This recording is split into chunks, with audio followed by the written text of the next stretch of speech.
Aí vocês devem estar acompanhando todo o hype em torno desse filme, A Mulher Rei. A Mulher Rei com a Viola Davis, a grande atriz Viola Davis, A Mulher Rei. Vocês devem estar acompanhando que o Fantástico, a TV Globo, entrevistando, acho que foi no domingo passado, uma entrevista com a protagonista, com a atriz Viola Davis, e também no canal fechado lá da Globo News, mais entrevistas, a coisa do empoderamento, a questão racial e tudo mais, num filme que já começa assim com tudo, né? Viola Davis assim liderando um grupo de Amazonas que simplesmente massacra os homens, massacra o sonho, assim, massacra os homens, mas mantém as mulheres vivas da aldeia, tá? Não sei se você sabe o que está acontecendo nos Estados Unidos. Muitos movimentos ligados ao movimento racial, ao ativismo racial, estão querendo boicotar, estão recomendando boicotar esse filme, tá? Por que boicotar esse filme? O que está acontecendo lá? O problema, acho que não sei se vocês devem ter acompanhado, alguém já assistiu esse filme. O filme é centrado na General Nanisca, que é a Viola Davis, que faz a protagonista, a General Nanisca, né? Ela é líder de uma tribo de guerreiros, de Amazonas lendárias, isso é histórico, o reino de Daomé, que um reino que existiu na África Ocidental, né, entre 1600 até 1904, lá na África Ocidental, e que foi notabilizado por um conjunto de amazonas, mulheres guerreiras, que acabaram tendo assim demonstrando uma habilidade com armas, inclusive armas fornecidas pela Dinamarca. Vai vendo a coisa. Muito maior, uma habilidade muito maior do que os homens. E eram muito corajosas e acabaram sendo incorporadas.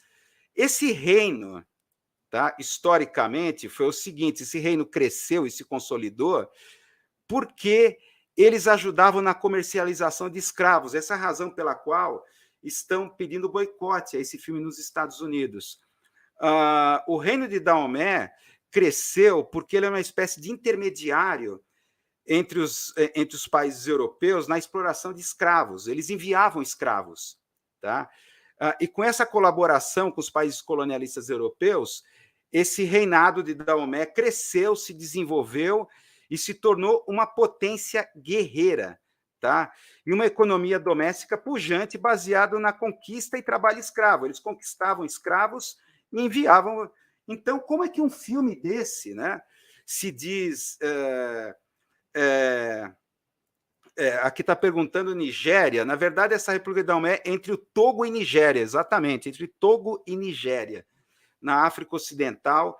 Foi até 1904.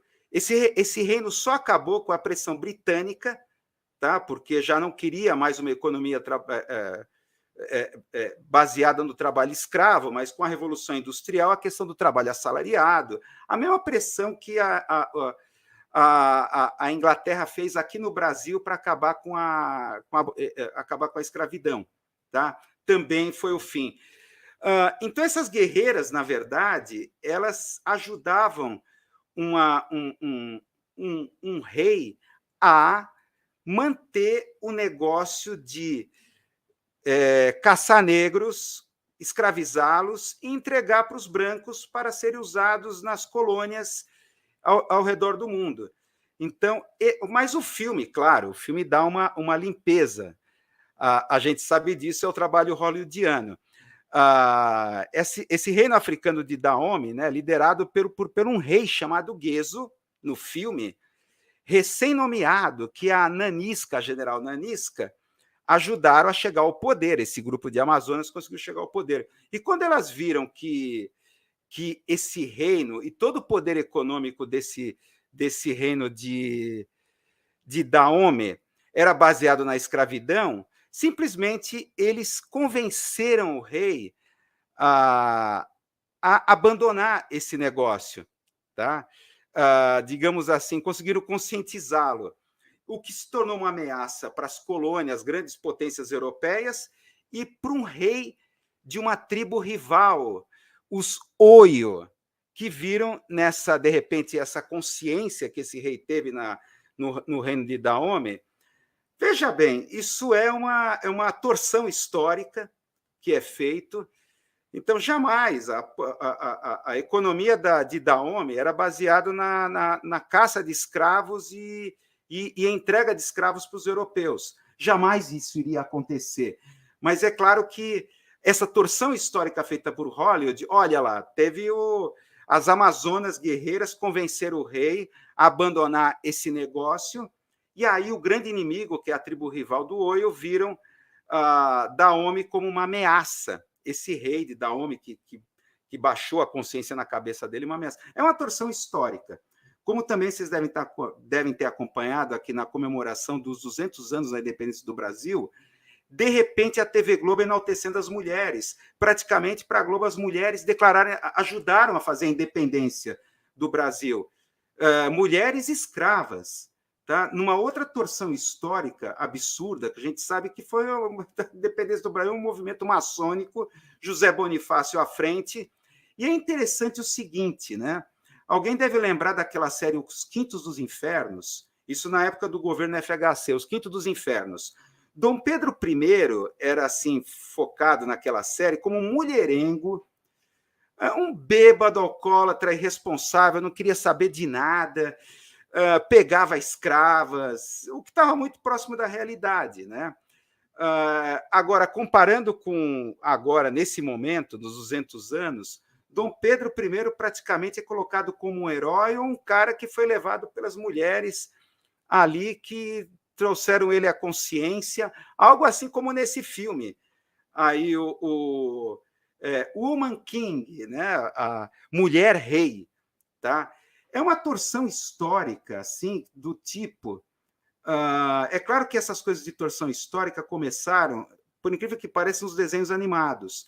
Então, por exemplo, você vai pegar os Flintstones, temos uma típica família nuclear de classe média norte-americana na Idade da Pedra.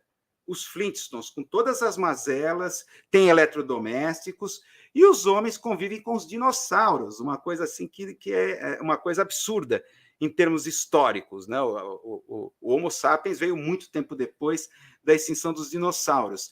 É claro que isso é uma torção histórica que tem a ver com, claro, essa questão da suspensão da incredulidade, desenho animado e tudo mais. Mas é interessante e grave quando essas torções históricas passa do campo do humor, da comédia, desenho animado, pastiche e tal, e é levado para essas peças praticamente de propaganda política como Mulher Rei, que é que a gente falou dos novos democratas norte-americanos desde a era do Bill Clinton, tá?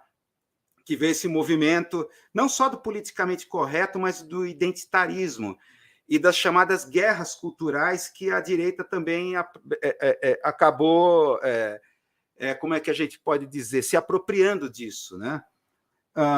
Então, o que a gente pode ver nesse filme, olha, é uma opinião minha, né? É uma infantilização da opinião pública, porque na história, isso Karl Marx já falava, que a violência é a parteira da história. A história é muito violenta, cruel.